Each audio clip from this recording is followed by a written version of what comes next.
Olá, meu nome é Vitor, sou estudante de engenharia de controle e automação. Resolvi compartilhar a automação do controle de nível desta planta aqui no Factory.io. E aqui eu estou comunicando o Factory.io com o CodeSys e também com o Blueplant. Então, a comunicação dos equipamentos aqui, eles funcionam de 0 a 10 volts, com duas casas decimais de resolução. Então, aqui na minha comunicação, que é um Modbus TCP/IP, eu estou recebendo words de 0 a 1000 para trabalhar com números inteiros dentro do algoritmo. Vou botar aqui. Além do Modbus, a planta também está trabalhando com o OPC, comunicando com a supervisão. Esse OPC eu não precisei fazer nenhuma configuração de dispositivo, porque ela é nativo do sistema do CodeSys. Então, sobre o algoritmo, ele foi feito usando a linguagem ladder aqui no CodeSys. Não encontrei nenhuma dificuldade, é um programa aqui relativamente simples, já que eu pude fazer aqui com o próprio bloco PID, assim como no TIA Portal ou então no RX Logic 5000. Esse bloco PID em particular, ele tem algumas questões em relação ao tempo de atualização dele no programa, mas não vem ao caso, não vai atrapalhar esse programa. Aqui no CodeSys eu consigo programar todas as 5 linguagens da norma IEC 61131.3. Eu optei pela ladder, mas se por exemplo eu precisasse fazer esse bloco PID programado, se eu tivesse que programar ele em ladder, eu pessoalmente não gostaria de fazer. Então eu acharia mais fácil optar por uma linguagem de nível mais alto, igual texto estruturado.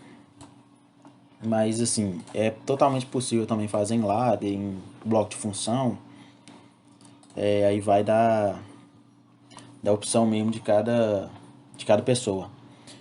Então eu estou recebendo as variáveis de formas diferentes, mas processo elas todas da mesma forma aqui dentro do programa. Então aqui na minha planta, todas as minhas variáveis elas são para o operador de 0 centímetros de nível até 300 centímetros de nível. Aqui também meu potenciômetro vai de 0 a 300. Aqui na minha PV a mesma coisa. Então, para o operador, todas as variáveis são de 0 a 300. Para minha supervisão, é tudo de 0 a 100. 0 a 100%. Então, meu set point aqui, se eu colocar 50, lá no meu visor da planta, se eu chavear aqui, então vou fazer a demonstração. Então, vou colocar 50, lá vai estar 150 centímetros aqui. Viu? Então, se eu chavear de volta, como o potenciômetro está em 0, então lá na planta vai ficar 0. Mas aquele negócio, 0 a 300. Então, e aqui dentro do programa, tudo normalizado de 0 a 1000, porque é como eu estou trabalhando, como eu estou recebendo os dados pelo meu Modbus. Então, prosseguindo aqui no programa, eu tenho meus botões liga, desliga e reset nessas networks 2, 3 e 4, tanto para o campo quanto para o supervisório. Então são botões diferentes. Então eu tenho esse bmodo, que é aquela chave que chaveia entre o campo e a planta, que é indicada por essas luzes aqui. Campo supervisão, que é onde está meu controle.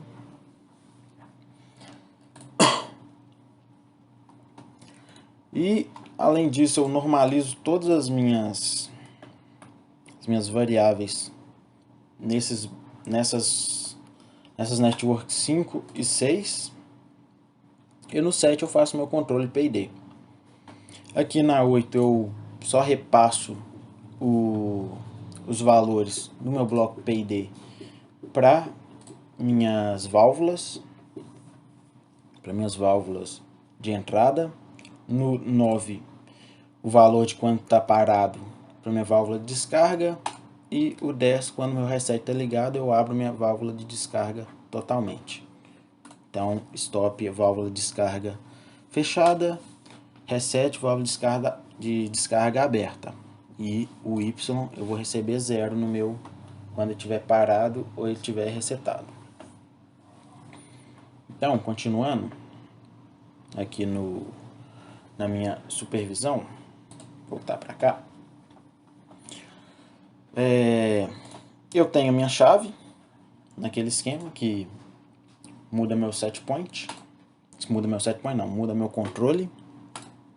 Então, eu mudo meu controle aqui.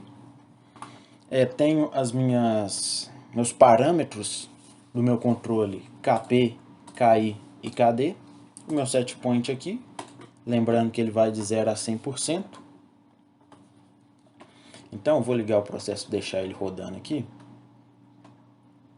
E aqui eu tenho o gráfico também, vai mostrar como que as minhas variáveis estão se comportando ao longo do tempo. Então aqui a minha CO está abrindo, o minha MV está subindo aos pouquinhos, e aqui todo o minha vazão, meu controle, eu vou mostrar o PNID para ficar mais claro, que eu anexei ela aqui também na minha supervisão. Então, meu fluido entra através dessa válvula elétrica 01A e sai através dessa válvula elétrica 01B. E depois passa por um transmissor de vazão, que aqui eu representei como um tubo de pitot, mas sinceramente eu não sei qual que é esse equipamento aqui, eu não sei, pode ser, por exemplo, uma placa de orifício, pode ser também tubo de Venturi, enfim, é um transmissor de vazão. E nesse meio caminho, entre essa válvula, esse transmissor e essa outra válvula aqui de saída, eu tenho o tanque que tem um indicador e transmissor de nível, que é essa faixa branca aqui com essa linhazinha vermelha que vai subindo junto com o nível da água. Então é um indicador aqui no campo e um transmissor do nível. Então ela vem para esse conversor elétrico que converte o meu sinal de 0 a 10 volts para a rede Modbus e faz o contrário também, converte o meu sinal Modbus para um sinal elétrico de 0 a 10 volts. Então eu tenho um sinal de rede e um sinal elétrico. Aí aqui eu tenho o meu controle de nível, que é de fato um controle de nível e indiretamente um controle de vazão, porque não deixa de ser um controle de vazão, já que eu estou tendo tanta indicação aqui na minha supervisão quanto dentro do programa, e é um controle indireto, então eu resolvi representar aqui para ficar mais claro.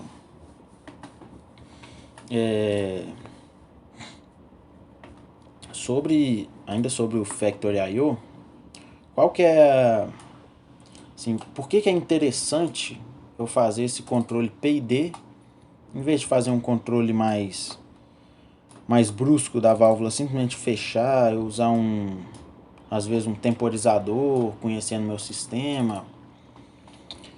Bom, eu fazer essa abertura e esse fechamento de 0 a 100 muito rápido, eu corro o risco, sim, quase que certo, de danificar meu equipamento, fazendo essa troca de 0 a 100 muito rapidamente E dependendo do tipo de automação, você precisa de um ajuste mais refinado. Então, se você quer estabilidade no seu processo, por exemplo, você não quer um erro muito grande, então o PID assim, é uma ótima ferramenta para você usar esse tipo de controle. Além disso, você consegue flexibilizar mais seu sistema, seu controle. Então aqui, meu sistema ele tá super amortecido. Então ele não tem chute. É mais, por exemplo, se você quer chegar mais rápido no nível desejado, não tem problema você ter uma certa variância de nível, você pode fazer ele com chute chegando mais rápido. Ou então você pode fazer ele com chute um pouco menor. Então tudo isso é flexibilidade que você tem do sistema para fazer ele funcionar de forma bacana. Vamos chavear aqui de novo, só para ficar interessante. Eu mudei o potenciômetro aqui, deve estar em quase 200 provavelmente. Deixa eu chavear aqui na minha planta. Então, chaveei 74% meu set point. Vamos ver quanto que deu isso lá. É 223. Aí ele vai novamente fazer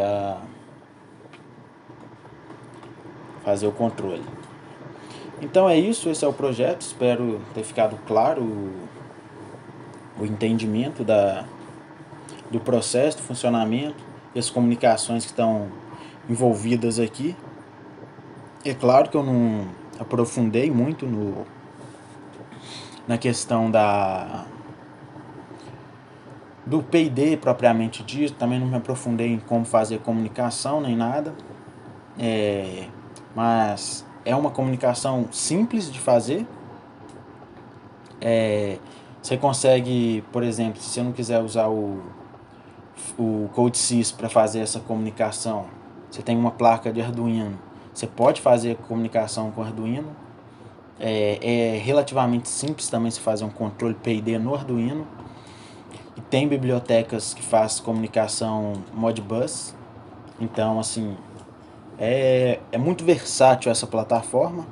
Sem falar que você pode automatizar várias cenas aqui dentro do Factory.io. Igualmente, o CodeSys é uma ferramenta muito poderosa. Você consegue programar todas essas linguagens aqui do CodeSys dentro de um microcontrolador também. No Arduino não, mas por exemplo, se você quiser programar em um Raspberry Pi, é simples você fazer. Então é isso, só esperar chegar aqui no 223, aí chegou. Ele vai estabilizar aqui no programa. Pode ver que já estabilizou. Então é isso, pessoal. Então esse foi o projeto. Espero que tenha ficado claro. E até a próxima. Fui.